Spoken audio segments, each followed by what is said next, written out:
नड़िया नहीं प्राय मु गोटे नड़िया नहीं 300 ରୁ 400 ग्राम पाखापाखी बाहर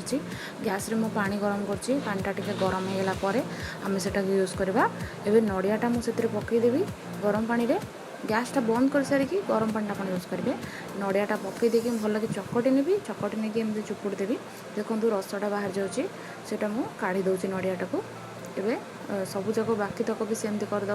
आटार रस पूरा बाहर करदे भल से तापर आम पुणी थे से जो नड़ियाटा बाहर करदे आउ थे गरम पानी से देकी आदि किसी रस थी बाहर करना आपण जो ये प्रोसेस रे बन पारे अदरवाइज आपड़ जदि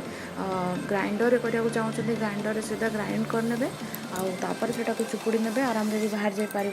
नड़ियाटा मुझे कोरा नड़िया नहीं मुझे चकटी नौ चुपुड़ी किंतु एमती हेल्ले बेसी टे तेल बाहर सेमती टे कमी जाए क्वांटिटी आईटा भी भल ऑथेंटिक प्रोसेसटा देखो यहाँ पूरा रस बाहरी गला एतिक रस बाहर कर देती मु जो बाकी नड़िया रखी से भी पानी दे देती गरम पानी ताकू भी मुझे चुपुड़ी रस बाहर करदेवी एवं सब रस एकाठी करदेकी भल कि छाणीदेवी तार जो अंश गुड़ाक अलग अंश गुड़ाक अच्छी बाहर करदे छाणीदे देखो मुझे छाणीदेवी छाणी सारा पर से जो क्षीरटा बाहर रसटा बाहर ताकू आम गैस रे बॉयल करवा एथिरे मु गोटे जिनस आपको नोट करिया को कहबी आपन जदि बेसी पानी देबे ताले आपनको बहुत टाइम नबो देखो मु गैस रे मु एबे बसई देछि एबे से जो नड़ियाटा देखो बाहर कर देछि पूरा वेस्ट आपन किछि एथिरे यूज कर परिबेनी एबे मु गैस रे मु एटा रखी देछि एबे मु गैस ऑन कर देबी देखो टिके फुटी आसला बेलू देखो पानी आउ जो क्षीर अंशटा अलग हो जाऊँ देखो आईटा टिके टाइम लगे मु पानी टिके अधिका देती आपड़ बेसी पानी देवेनि टिके पानी कम रखिए बरम टिके बहलिया रहिबो सेटा बहुत कम समय बनीज निहाती चेष्टा करेंगे गरम पानी दवापाई कि हाथ सैला भाया पानी बेसी गरम नुह उषुम पानी हेल्ले चलो ठंडा पानी करें बेसी माने बाहर रस देखो फुटी आसला यहाँ को आम बसईदेवा प्राय 20 मिनट लगे आपको मझे मझे टे लुआ खड़िक घाटी देवे ना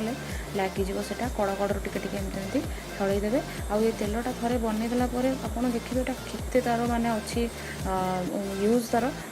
मुझे कहूँ आपको जदि स्किन ड्राए रोचे ताल आप यूज करेंगे आप स्किन ड्राएनेस पड़ेब पानी कंदा रोचे यहाँ आप लगातु आपंकर जदि किसी खंडिया खबरा है घा है से सब जगार भी आप लगे पारे यहाँ गोटे औषध भाया काम देव मेडिसिन भाया काम देव देखो पेटा फुटी आसला तेलटा बाहरी आसला आप घर जब छोट पिला अच्छी आप तेल मालिश कराया चाहते आठू भल माने तेल आपन को मार्केट में मिलनी आप मार्केट में जिते जहाँ आणतु नड़ा तेल जहाँ आणतु यहाँ रंधा जिनसटा आप घर प्योर जिनसटा आप देखुं यहाँ बहुत माने देहपाई भल आ चुट्टी आपको बेसी पाची जाऊँगी कि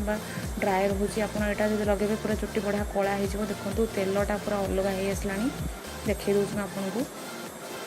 यहाँ निहाती आप घर बनातु यहाँ बनईक रखीदे घरे केतवे भी आपंकर दरकार आसो सब टाइम आउ यहाँ 6 मास कि आप रखिपारे मैक्सिमम जो रखुच्च 6 मास रखिपारे देखूँ केते सुंदर भाव में बढ़िया बास्ना आसपानी यहाँ मुझे फिल करुँची एत बढ़िया बास्ना आसूँ आटा बहुत इजी प्रोसेस बनी जाऊँगी आपड़ी सुखा नड़िया नौ ना से बहुत अधिका तेल बाहर यहाँ मुझे कंचा नड़िया नहीं से तेल बेसी ना किंतु यहाँ घर जेहेतु यहाँ बढ़िया माने तार कहली आपको जहाँ जहाँ यूजेस यहाँ हो गला देखो मुझे कड़े कड़े नौ ये तेलटा को मुझे काढ़ी नेबी गोटे जगार बोतल से बोतल काढ़ला आपको देखी यहाँ माने पूरा रेड कलर हो आसला जानवे जेटा हो गला बोतल काढ़ी देती देखो केते सुंदर देखा यहाँ पाखापाखि बाहर 50 ग्राम पाखापाखि बाहर आगुरी रंधा नड़िया तेल रखी थी